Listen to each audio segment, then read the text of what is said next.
welcome to the Skeptic Zone, the podcast from Australia for science and reason.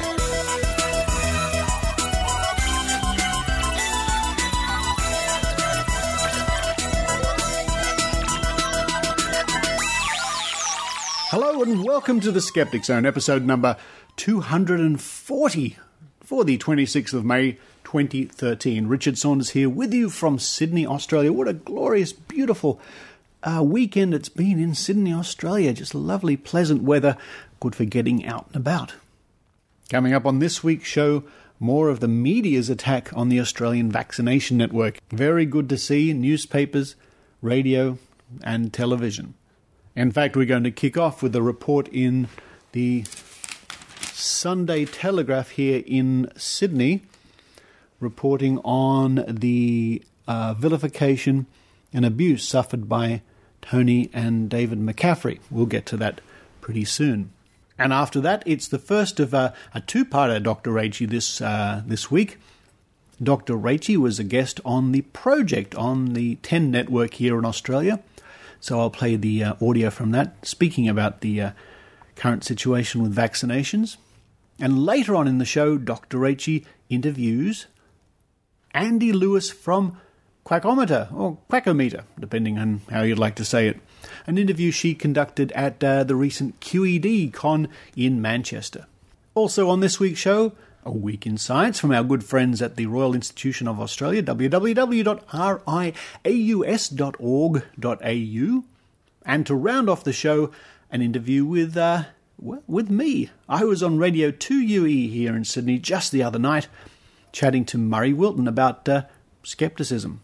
Included in that interview is details about my upcoming talk in Canberra. In fact, it'll be on the 1st of June in Canberra. More information coming up later in the show. And a big shout out to my friends at the Skeptic's Guide to the Universe podcast. I was a guest rogue on the episode that just went out a bit earlier today, in fact. Always great fun to be on the Skeptic's Guide. I consider all the people on that show my good friends, and it's great to catch up. So for those who listened, I hope you enjoyed it. And if you haven't heard that episode yet, I hope you will enjoy it when you give it a listen. And just before we get into this week's show, a big reminder for those people listening in Australia tonight, Sunday night, tonight on SBS 1 at 8:30, you can watch the documentary Jabbed. And I sincerely recommend you hit the record button. It's a keeper. It's a great documentary. Tonight, SBS 1, SBS TV, watch out for the documentary Jabbed. But for now, I'm going to run downstairs. I'm going to cook myself up a hot dog. Yeah, haven't had one of those in a long time. Hot dog with hot English mustard. Oh, yes. Oh, and I'll leave it a goodie. Well, I'm doing that. I hope you enjoy the Skeptic Zone.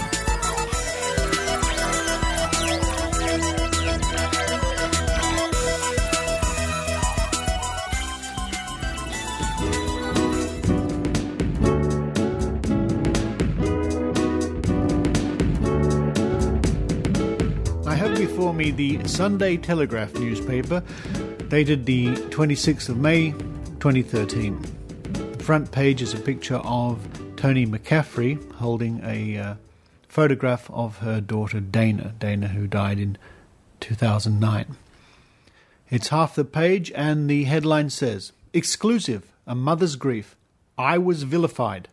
Tony McCaffrey lost her beautiful 4-week-old baby Dana to whooping cough in 2009.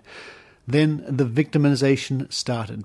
Anti-vaccine lobbyists alleged Dana must have died of other causes, demanding to see her autopsy results, and told Ms. McCaffrey and her husband David to harden the F up. Today, as part of our No Jab, No Play campaign, the Sunday Telegraph exposes the bullies. So we turn to page 6 and 7, a double-page spread featuring another picture of Tony McCaffrey near the grave of her daughter Dana. Grieving family suffers venomous attacks on daughter's memory. Exclusive by Jane Hansen. The family who lost their 4-week-old daughter to whooping cough have revealed the intensive harassment they endured at the hands of the anti-vaccination campaigners. Tony and David McCaffrey have broken their silence on 4 years of vilification they have endured since baby Dana died in 2009. Attacks against the family include anonymous letters, cyber attacks, and heartless, abusive messages telling them to harden the F up. They have been accused of lying about their daughter's death and being part of a conspiracy to force vaccination on others. Australian Vaccination Network, AVN, founder Meryl Dorey even posted her own anti-vaccination information on Dana McCaffrey's memorial website. Ms. Dorey also demanded autopsy reports from public health officials the day before the 4-week-old baby's funeral. When asked by the Sunday Telegraph to comment on these allegations, Ms. Dorey declined, saying she would answer the questions on her own website. Tony McCaffrey said, "The lunacy and venom directed at us has been torture. It's been frightening, abhorrent, and insensitive in the extreme." She said she had received 3 anonymous letters at her home, which included AVN pamphlets. The family's campaign to raise awareness of the importance of immunising children has made them targets of harassment, she said. One man, a regular on the AVN forums, emailed the family via Dana's website. The email reads, "We find it amazing that some people firmly believe that God was not perfect. Apparently, according to these people, God forgot to add the heavy toxic metals, pig cells, chicken cells, etc., that are found in vaccines. Sorry, but I believe Dana passed away because of different reasons than you claim." Another message to the McCaffreys told them to harden the F up. One woman wrote, "I could walk through a ward of babies dying from whooping cough or any other infectious disease, and it would not affect my decision not to vaccinate my children. Instead of Dana in our lives, we had this madness," Ms. McCaffrey said, adding she endured 2 miscarriages in the year following Dana's death at the height of the vilification. When someone disrespects your loved one, it hurts. But people mocking your child's death, it's just not human. Yet the abuse has not swayed the McCaffreys' determination to educate the public about the importance of vaccination. We've had to keep focus on what was important, and this is making the changes so what happened to Dana doesn't happen to anyone else, she said. Their revelations come on the eve of historic legislation planned for the coming week to allow childcare centres to ban unvaccinated children. The Sunday Telegraph and the Daily Telegraph have been running a no jab, no play campaign to address low immunisation rates in the state. That was a report by Jane Hansen. And here is some audio from the ABC's news program Lateline just a few years ago to back up some of the allegations made in this story. The McCaffreys live just a few kilometres from the headquarters of the Australian Vaccination Network. They say they've been harassed by the AVN since their daughter died, and that the AVN has made repeated claims that Dana didn't die of pertussis.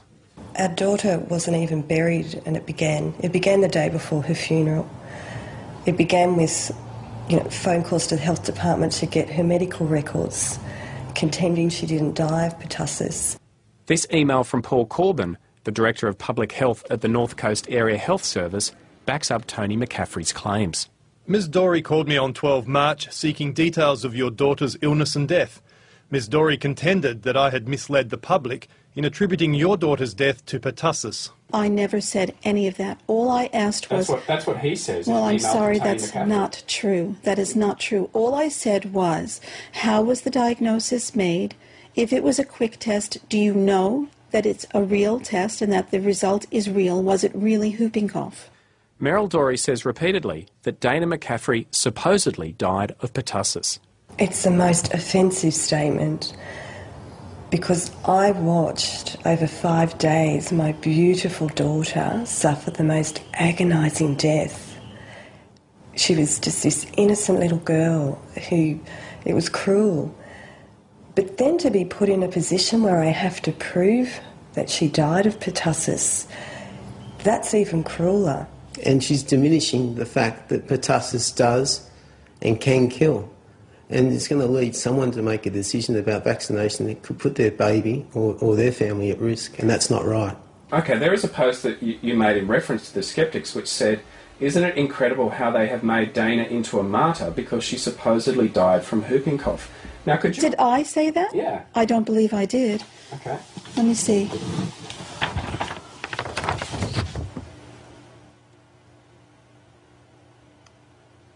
But ignore all of the children and adults who have died after vaccination. Yeah, but you still said that. I did say that, and I still think that a death is a death. Could you imagine reading that if your daughter had died of whooping cough?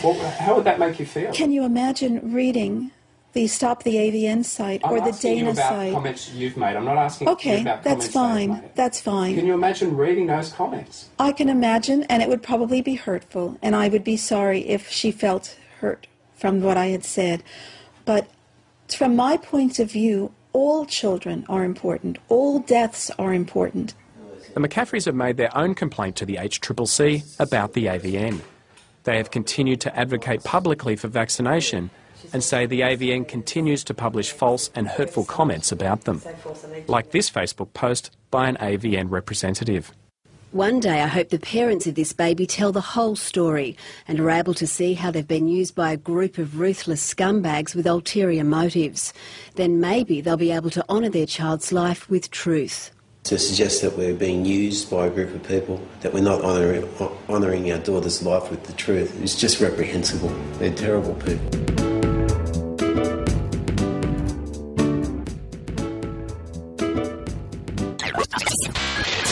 Have you heard the one about how the Illuminati, in conjunction with the US government, are hiding the existence of aliens in order to ensure the supply of helium is kept low? Or that the CIA, the militant wing of the Freemasons, are working with the Elders of Zion to take control of the population of the world through fluoridated chemtrails? Canberra Skeptics Incorporated, on behalf of the shadow government, will be massing an array of dark forces for the Australian Skeptics National Convention 2013. This convention has conspired to coincide with the 50th anniversary of the assassination of John F. Kennedy, possibly the most famous conspiracy theory of all time. If you've ever wanted to learn about the truth behind the death of JFK, what makes for a good conspiracy theory and why they are so prevalent, Canberra Skeptics invites you to attend. That is, of course, should you choose to accept it. Come to nationalskepticsconvention.org and just remember, they will be watching you.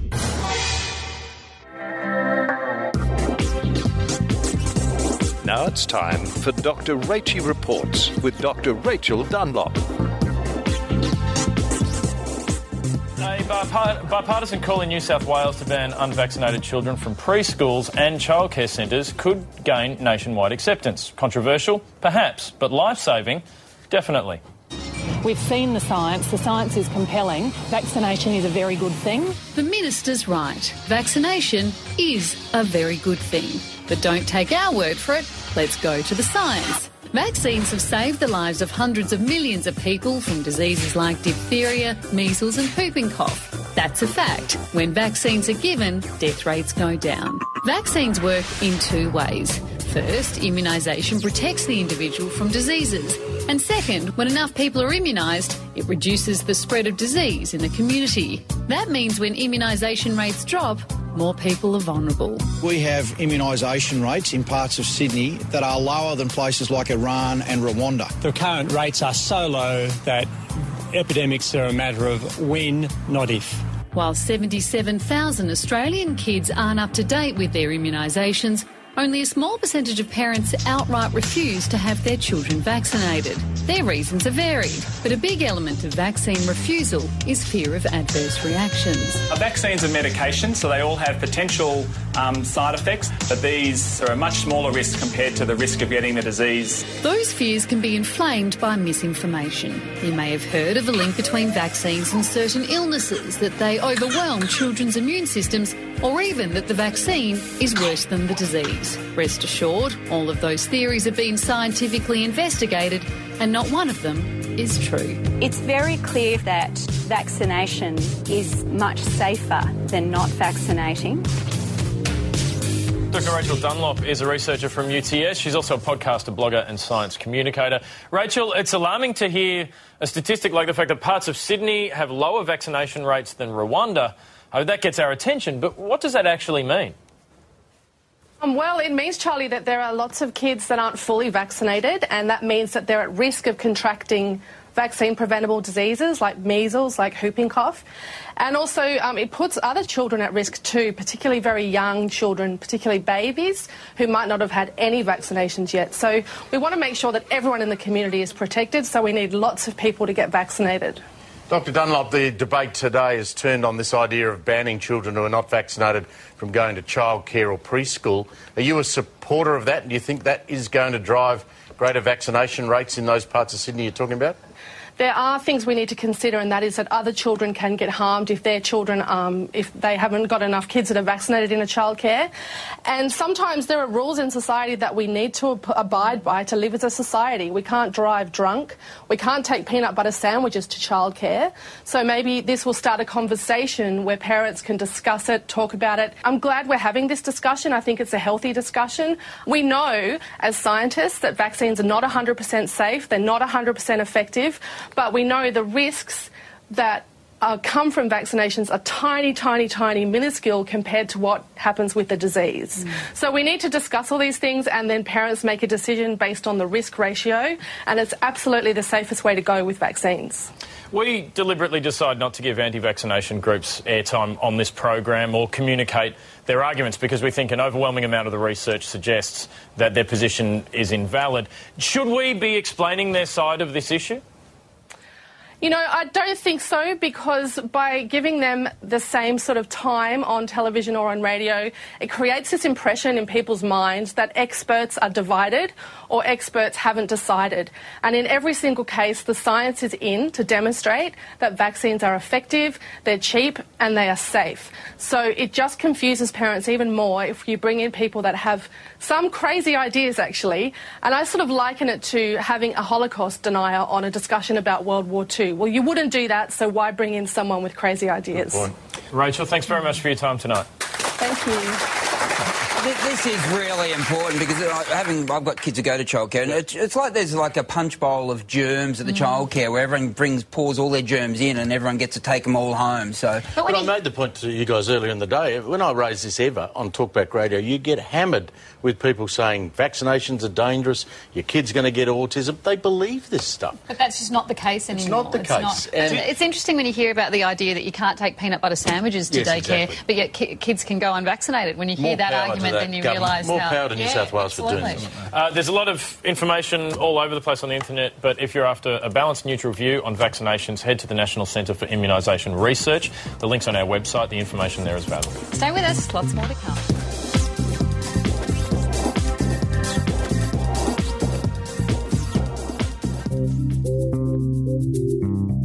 The Skeptic magazine, the journal from Australian skeptics. Subscribe online to the world's second oldest skeptical magazine. Visit www.skeptics.com.au and click the publications link. You can also find there over 30 years of back issues free to download. The Skeptic, the magazine from Australian skeptics.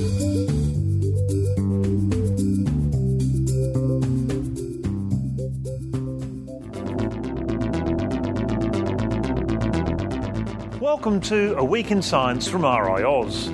This week, the joy of vitamins, 50 shades of dog bacteria and barium tales from the teeth of Neanderthals.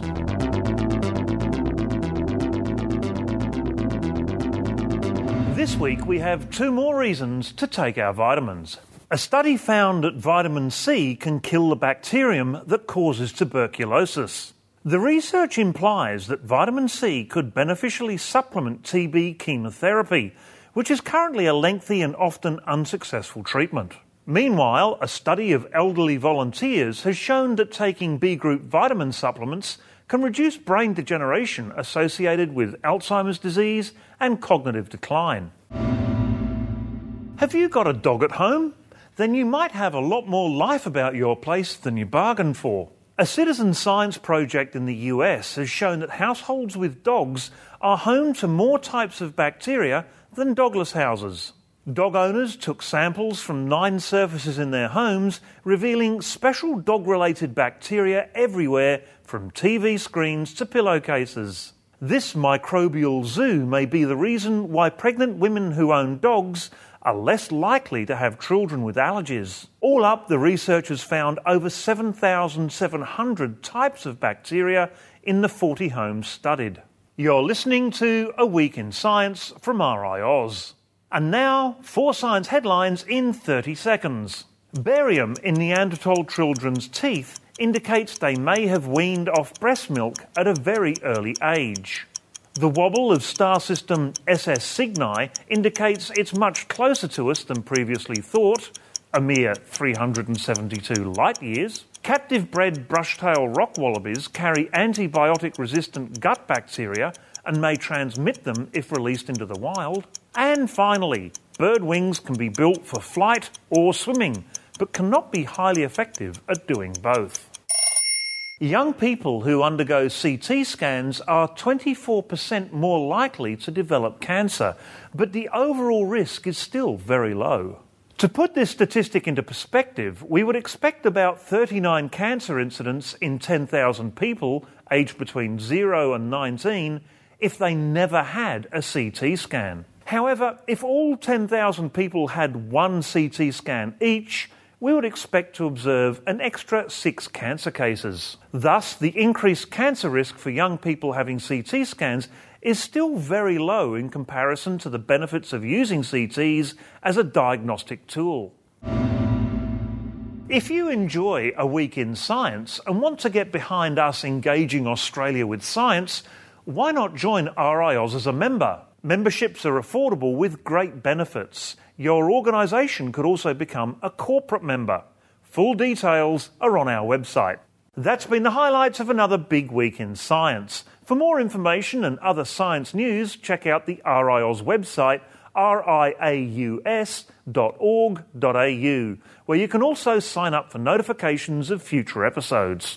You can follow A Week in Science on Twitter using the hashtag WeekInSci. I'm Paul Willis, and on behalf of the RiAus team, see you next week.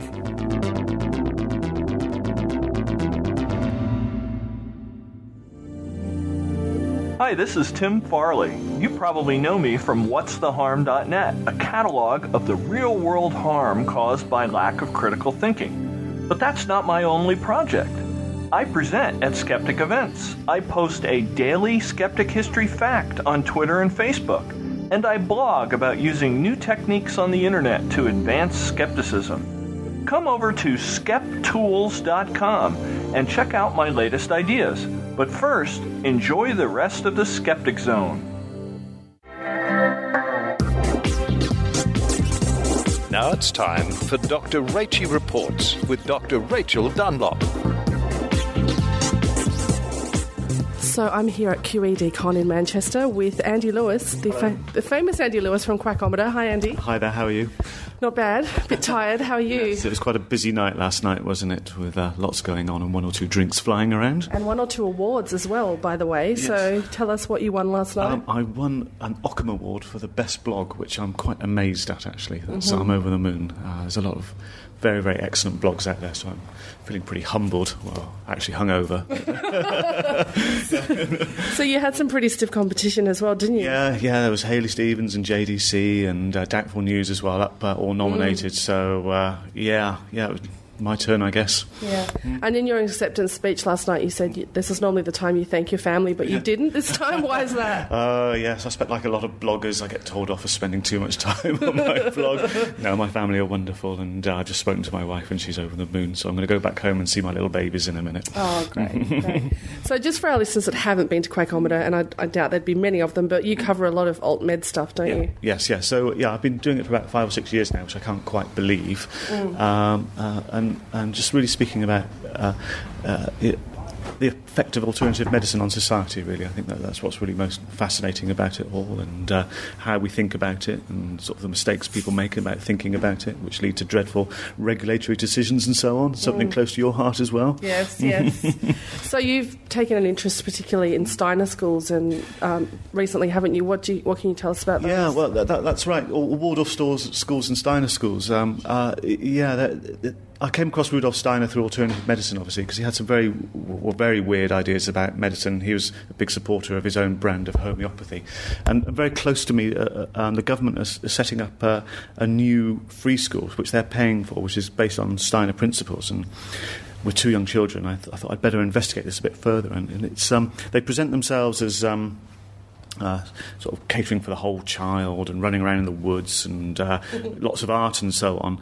But they're not really at all. There's something quite sinister about them. I like them a bit like the gingerbread house. They're very alluring on the outside and appealing to children and nurturing them, but inside there's something quite dark and supernatural going on, which is using the children.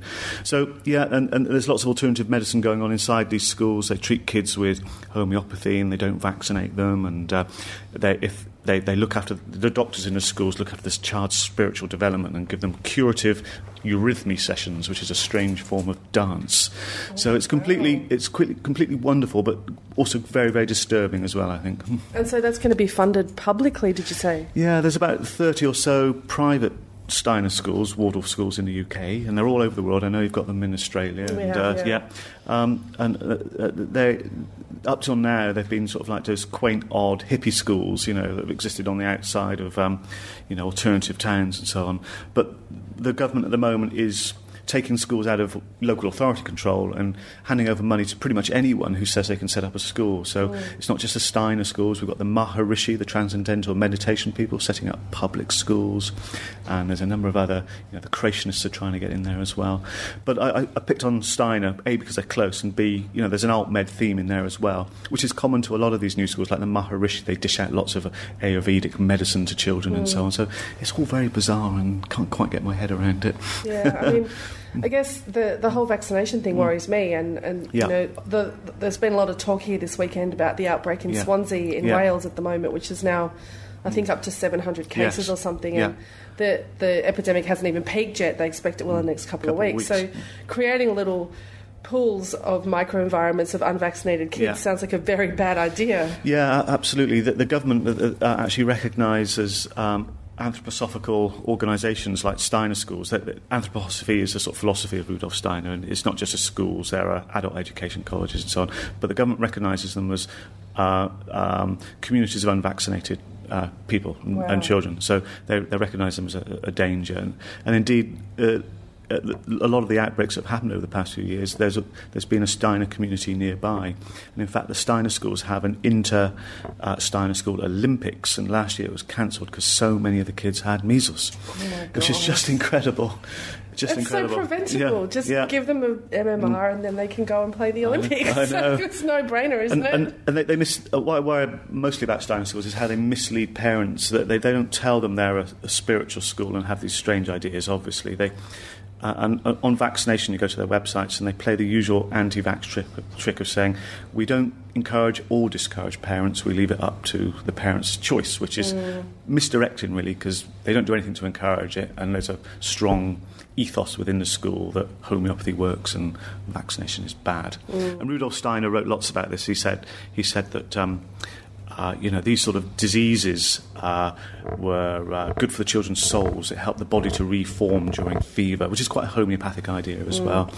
And so the doctors there don't give antibiotics and don't give vaccination because this is a spiritual thing for children. In fact, Steiner did actually write that if a child dies because of these diseases, that is because of karma. So it's because when was he writing this? Was this before we knew what medicine was? No, this is 100 years ago. He died in 1925. He was an Austrian, and or Croatian, I think, something like that. But he was sort of leader of the German Theosophical Society, this sort of weird mix of Eastern and Western occult, clairvoyant doodahs. But but he was very much a man of his time in that part of Germany. His view of spirituality was quite racist, in that karma and reincarnation were his driving forces, but there was a spiritual hierarchy where black people were the lowest spiritual forms, and the Aryan race was at the moment the supreme manifestation of spirituality.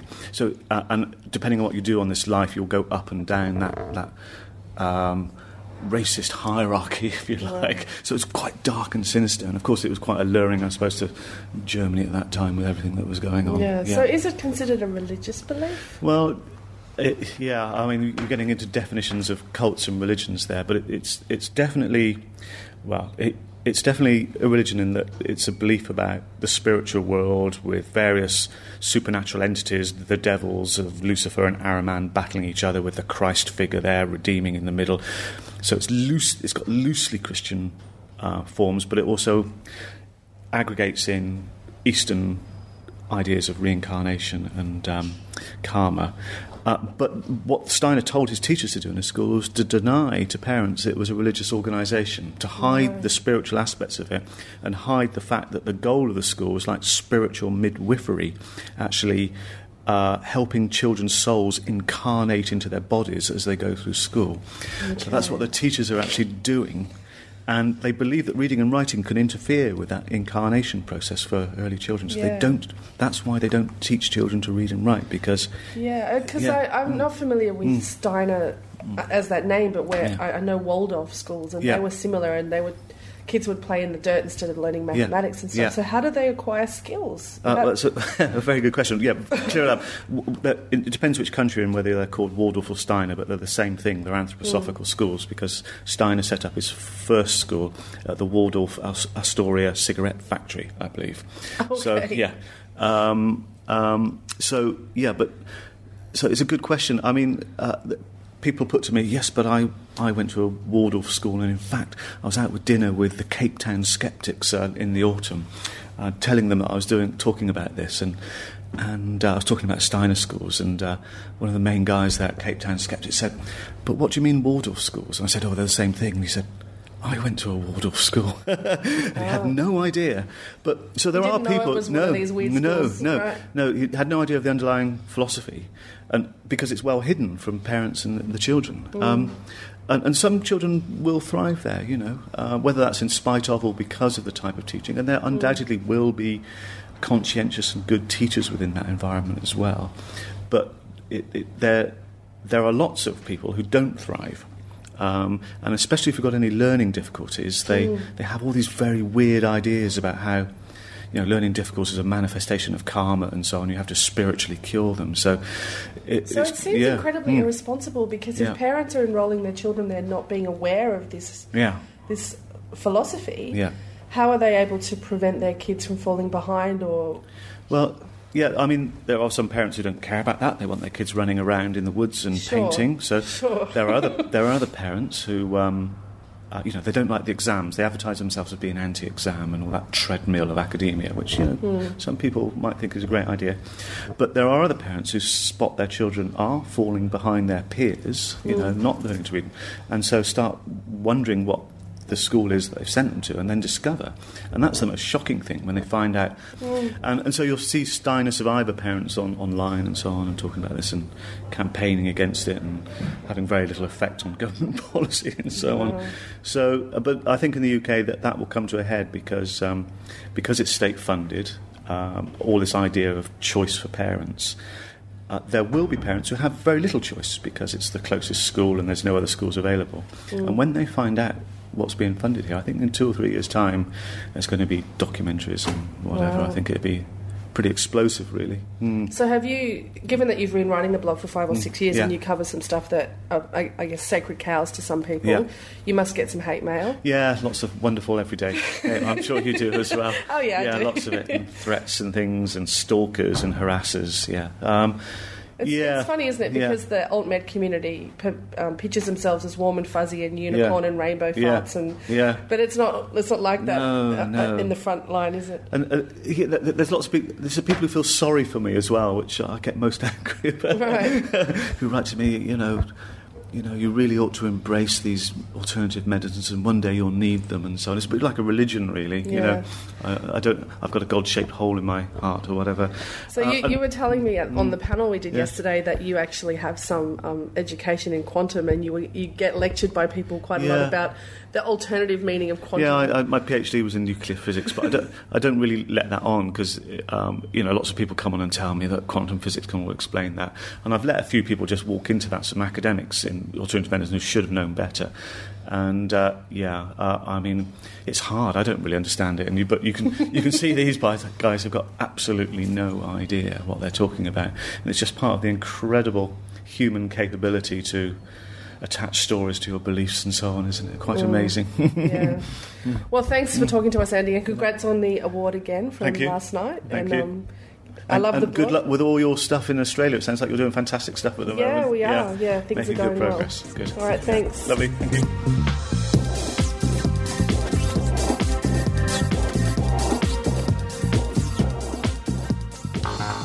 Hey guys, this is Jay from the Skeptic's Guide to the Universe, and whoa, hold on, whoa! Everybody knows I'm the only reason to listen to the freaking show, right? I mean, if it was up to me, the show would start with this. Yeah, boy! Well, Rebecca would hate that, probably, but, I mean, I'd rock that. Listen to our show and you can learn about cool stuff like a technological singularity, which is someday when technology progresses so fast that it would make the Industrial Revolution look like a kid's science project. Anyway, come check us out at www.theskepticsguide.org and get your science on!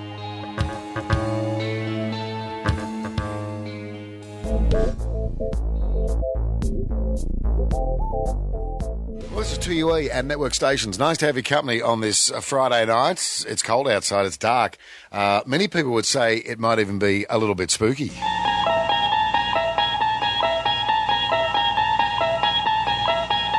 You unlock this door with the key of imagination. Beyond it is another dimension. A dimension of sound. A dimension of sight. A dimension of mind.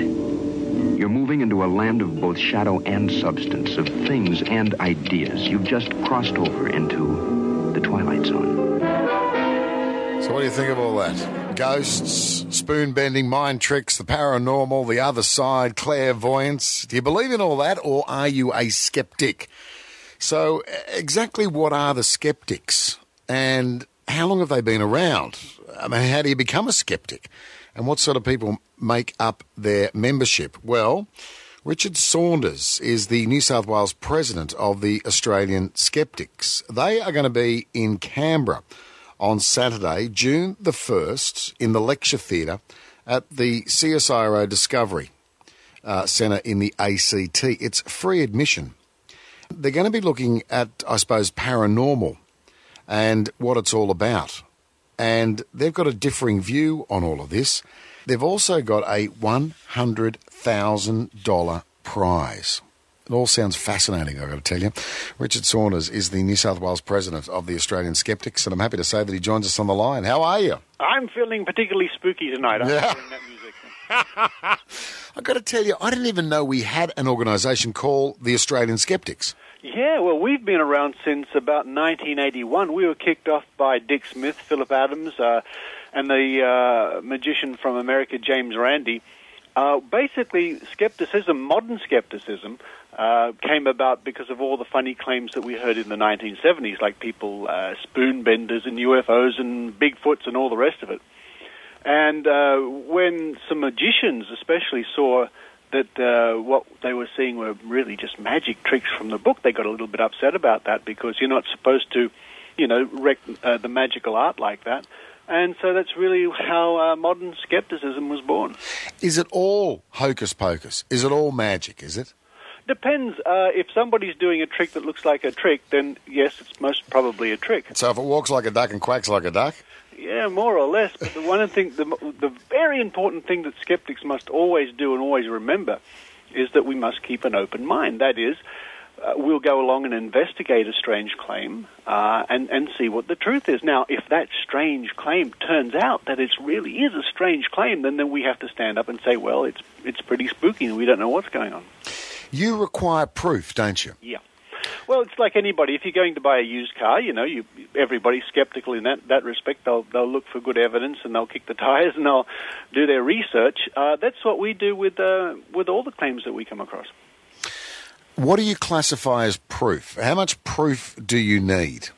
It really depends on the claim. If somebody claims that they can, for example, use divining rods to find hidden underground water, then we could put that to a very, very simple test and see if they can actually do it. If they can do it, not only will we say, yep, that's pretty good proof for us, then, yeah, they get a lot of money. Okay, a serious question. Where do you guys sit about the claims made by a certain gentleman 2,000 years ago? We generally, unless they can be tested, leave that to everybody's personal opinion and belief. That's fine. I mean, we live in a free society. There are lots of people who believe in lots of different gods and religious backgrounds and all sorts of things. Yep. That's we'll protect that. That's part of living in a free society. But if they say, oh, and by the way, this statue is weeping blood, or this person can now walk because somebody healed them through a miracle, well, that's something we can really investigate. Okay, so why did you guys get together in the first place? Were you a little bit angry that there was a lot of misinformation out there? Partly, yeah, and as I said before, partly because there were people out there really raining on the parade of good, decent, honest, hard-working magicians. Right. Now, when you go to see a magic act, you know that it's a trick, and the magician knows it's a trick, and you all know it's a trick, but the idea is to be fooled and have a great time and be really entertained. But what some people do to this day is they use those same magic tricks and pull the wool over people's eyes and pretend that they're actually really divine or miracles or something like that. Okay, so if there's people listening to you and I talk about all this now, I'm just wondering how many people out there are skeptics but don't realise it. How do you classify yourself as a skeptic? I think a good definition of a skeptic is somebody who makes up their mind based on the best available evidence, which is basically science. That's how science works. Is not afraid to have that worldview challenged, but really says, okay, but you must really come up with the goods. Where's the really good evidence? Stories aren't evidence. Testimonials aren't evidence. We need a bit more better than that. What about people, and I've had them ring the radio station, Richard, and I think we spoke about this many weeks ago in regards to ghosts. Yeah. And how many people were very genuine about seeing ghosts and seeing loved ones after they had passed away. And look, they were the full bottle. There was no full moon, and they were quite legitimate. Is that what? The mind playing tricks with you? Or did they want to believe that much that person was still around? How do you logically, explain what they saw? Well, that's the really big thing. The thing we ask in skepticism, first of up, is not how something happened, is if something happened. Right. Now, getting back to what I said, people saying something happened or writing it down and saying, I swear it happened, there's not much we can do about that. It might have happened. Yeah. Maybe they saw their dead great-grandfather. Maybe they did. Who are we to say they didn't? Yep. But just saying so, unfortunately, is just not really convincing evidence. But it can be many things, from a deep and desperate need for something to be true, or a mistake. They were, honestly mistaken. Sometimes there's a waking dream. There's lots of things. What are you doing in Canberra on Saturday the 1st? Because this program's being broadcast at 2CC in Canberra. What have you got on offer for people that live in Canberra? Well, I'm going to be giving a talk about all sorts of interesting investigations, including ghosts. Right. Investigations I've been involved with, and having a look at how some people appear to talk to the dead. I'll be giving spoon-bending lessons. So if anybody ever wanted to know how to bend a spoon, better than a certain spoon bender from the 70s, I'll certainly show them how to do that. Right. Answering questions. People can ask me questions about all sorts of things, and hopefully just having a good time and really saying that skepticism is great, it's fun, it's interesting, and I get to go around the world. Just this year I've been to Norway, I've been to Ireland, I've been to the Czech Republic, I've been to America and the UK, giving talks and having a great time. Skepticism is a lot of fun. Where are the greatest concentration of skeptics around the world? That's a really good question. I don't know. Well, and also I suppose the other question to ask you is where in the world do you find it the hardest to get your movement up and running? Well, it's pretty difficult in places like, I know the Indian skeptics have a pretty hard time because they're battling a lot of very old beliefs up there, and people get angry. People will turn on you if you dare question your beliefs. And in some countries, you get into big trouble if you question beliefs. But even here, if I say I try to be calm and polite and straightforward, people get very upset if you say you're a skeptic. But I think, really in some of the countries in Africa, that they have a hard time because they've been attacked. Yep. Skeptics get attacked because in some parts of Africa they still believe in witches and things like that. So there's a lot of superstition out there to battle. Would it be fair to say that if you're a skeptic, you're also an atheist? Oh, no, absolutely not. We have people in the Australian Skeptics from all walks of life, all religions. We don't worry about that. It's their personal belief. If they want to do that, that's fine. If they want to investigate a ghost or spoon bending or UFOs or ESP or some of the claims of alt medicine, they can have whatever religion they like. This is a sort of two different topics. Tell me, you've had an offer on the table since 1980. Yeah. Explain. All you have to do to win a truckload of money, $100,000 in this country and $1 million in the US, is very simple. You have to show us in an agreed test that you can do anything supernatural or paranormal. And all we need to know, all we ask of anybody is saying, what is your claim? Clearly, what is your claim? 1. 2, under what conditions can you do your claim? Is it every second Tuesday? Is it in a comfortable room? Whatever you like. And 3, what success rate do you normally have? Once we know that, we can get together with whoever it is, work out a simple test that they will pass if they have the abilities. After 30 years, no one has passed. How many have come forward and said, I'll give it a go? Good question. Over the years, quite a lot in this country, mostly water diviners, but certainly around the world and other organizations have lots of money on offer too. There'd be hundreds over the years. Water diviners? People that can find water with, what, 2 bits of sticks? Sticks or wires or pendulums or their bare hands and all sorts of things. Sadly, with all the years we've been testing, no one has ever shown us that they can actually find it better than random chance, rolling a dice. Do you quietly to yourself in the corner say, gee, I hope he gets it? Well, I'll be really blunt with you. If anybody comes along and shows us an amazing paranormal power like water divining or talking with the dead, well, then I could probably turn around and go to a media outlet and say, well, I found this person, I want $1 million for the story. You see what I mean? I gotcha. It would be great for me to find somebody, but more importantly, it would open up an incredible new realm of science for us to study. How would you test somebody that claims that they can speak to people that have passed away? Good question. Again, it depends on exactly what they say they can do. Right. We could certainly arrange for them to meet somebody maybe they've never met before. We'd know the backstory of their dead aunt, for example, and we could do a checklist. One of the things people don't do when they go to have a psychic reading, we find, is they usually don't ask questions. They usually sit there and let the reader ask all the questions. Hello, dearie. There's a father figure who's passed over. I'm getting the initial M around me. Now, what this reader is doing is they're really asking lots of questions of the sitter. And they're very good at reading body language. Yes, but it's more to do in the mind of the person who's gone along to the psychic to be read. They put all the connections together to make it work and make it happen for them. So do you ask yourselves the big questions? I mean, things like, is our life already planned out for us? I mean, I'm just trying to work out, it is that belief system, isn't it?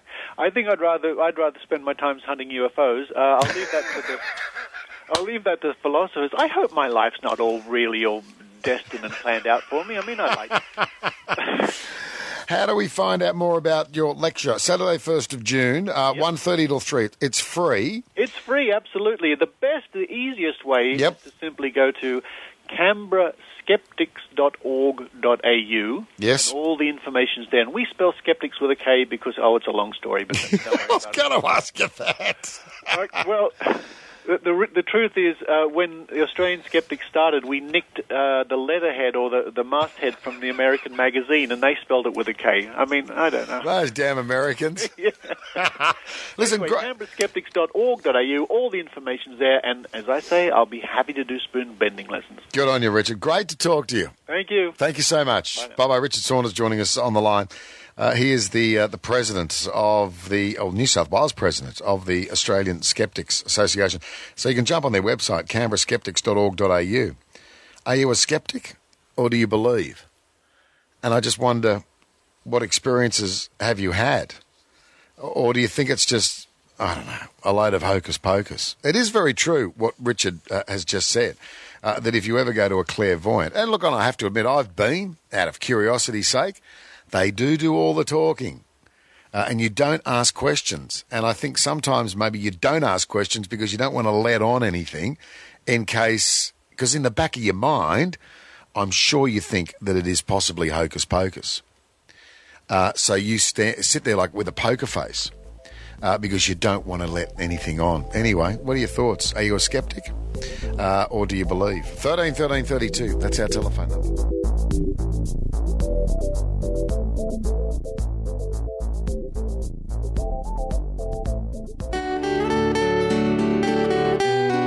I'm Eugenie Scott, Executive Director of the National Center for Science Education in Oakland, California. We defend and support the teaching of evolution and climate change when it comes under attack for religious and political reasons. We help teachers, parents, school boards, and other citizens defend good science in the schools. Come visit us at ncsc.com and on YouTube and Facebook, and let us know if science comes under attack in your community. We're here to help.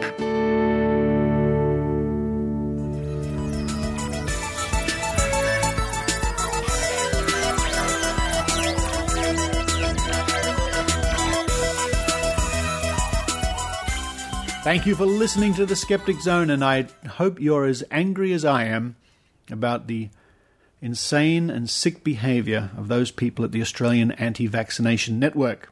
And well done, Dr Rachie, for your continuing campaigning against these people, and good to see you and hear you on the project.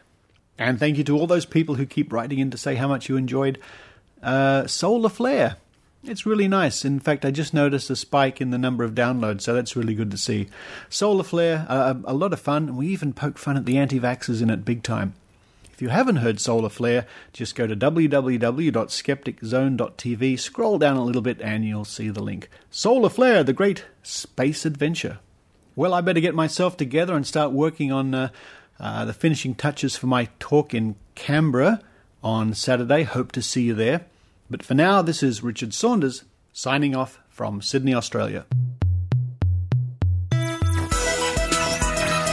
You've been listening to the Skeptic Zone. Visit our website at www.skepticzone.tv for comments, contacts, and extra video reports.